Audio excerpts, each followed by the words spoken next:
My dad, my uncles, my whole family are full of tattoos, obviously being in the fishing trade, and it was just something they used to do, and it reminds you of like where you're from really, and being surrounded with water, so it's just a nice little touch.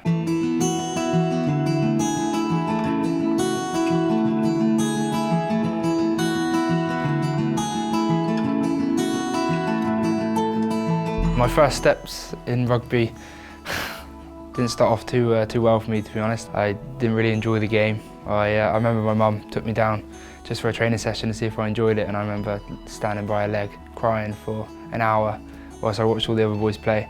I think it was more his dad that wanted him to do the rugby, but his dad was at sea, so it ended up being me that used to have to take him and persevere. And yeah, a few tears, a few holding on to me at the sideline saying I'm not going to play. But in the end, after a month or so, he did join in, and no looking back from there, really. To be fair, I used to ask to go down there, but no, I never really joined in, never fancied it until this one time I randomly said, oh, okay, I'm ready to go out and play now. So I went out and played, and I remember my mum and dad saying they'd give me a try, £1 for every single try I scored. Until I think in one game I scored 12 tries and my dad then refused to pay me. Well, it was Penzance Newlyn, RFC, the Pirates then. So we sort of got him as it was under sixes then, so he started then basically.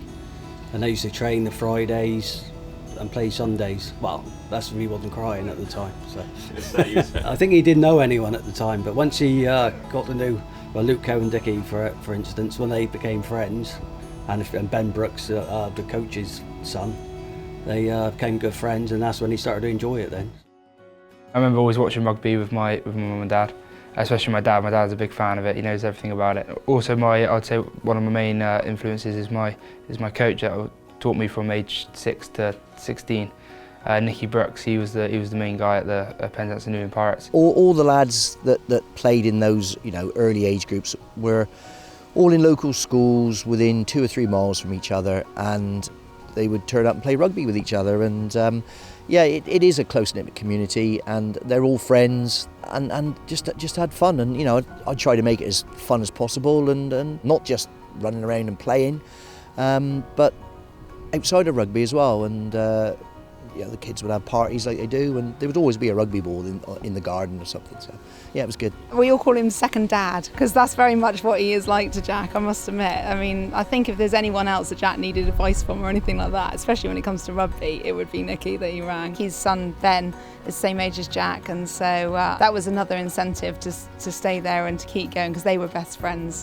So they used to do everything together. They didn't go to the same school, but rugby was their joint sort of thing that they did together. It was just a nice relax. It wasn't like you see some coaches with youngsters shouting and hollering. There was none of that. It was just a nice, fun time, which I think made him the player he is now, really. We were just a very tight group. There's so many of us down there, especially living in Cornwall. Everybody knows everybody, and I think it was massive for us because all of our mums and dads were good friends. There's families that you get to know and children that you see grow up, and we all disperse again in April when the season's over, and then in September, and the children have all shot off over the summer. It's lovely to see them all again, and yeah, you do get very fond of people, I must admit.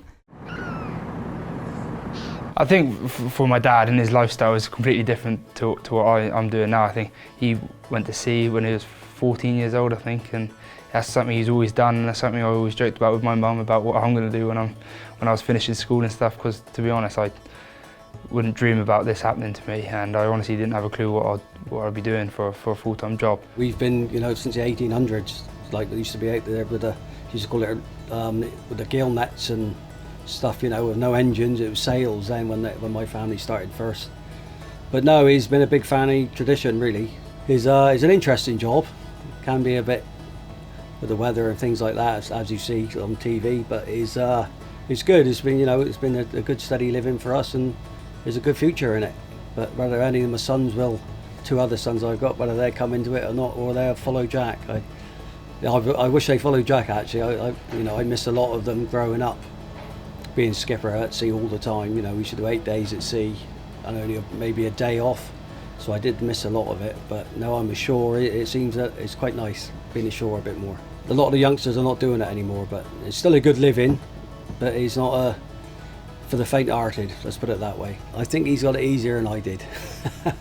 If it wasn't for my mum and dad driving me from I don't know, from the bottom end of Cornwall to St Austell just for a trial, or into mid-Devon to come up to Exeter to train. If it wasn't for them, I wouldn't have got around to the half places I have been. How do you feel as a mum when you watch him play for England? What emotions does it stir in you when you watch him put on that England shirt? Well, extremely proud, obviously. Anyone would be proud. But I've got to say I'm really nervous. But I'm only nervous until the first touch. And then after that, I'm very gung-ho. I want him to be in there and tackling, and even if he's being tackled, I'm not too worried about it. It's just very much, I'm always worried about that first touch. As soon as that's over, I settle down and I quite enjoy the game then.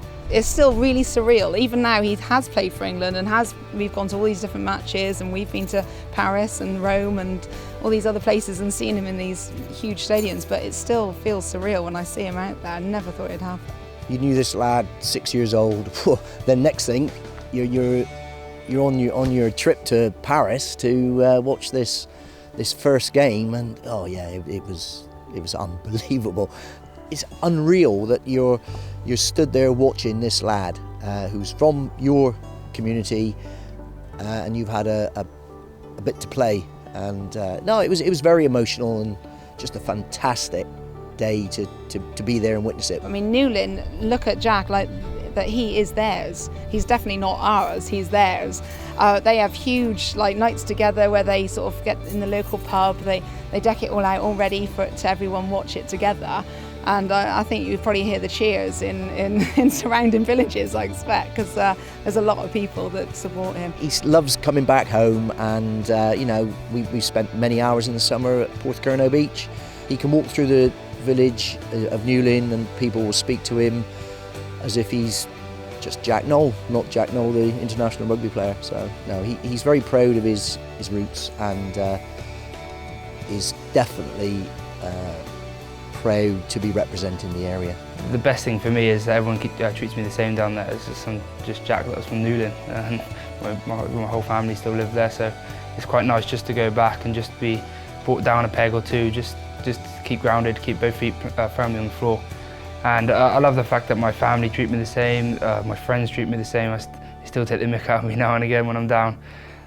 So I wouldn't want to change that for anything.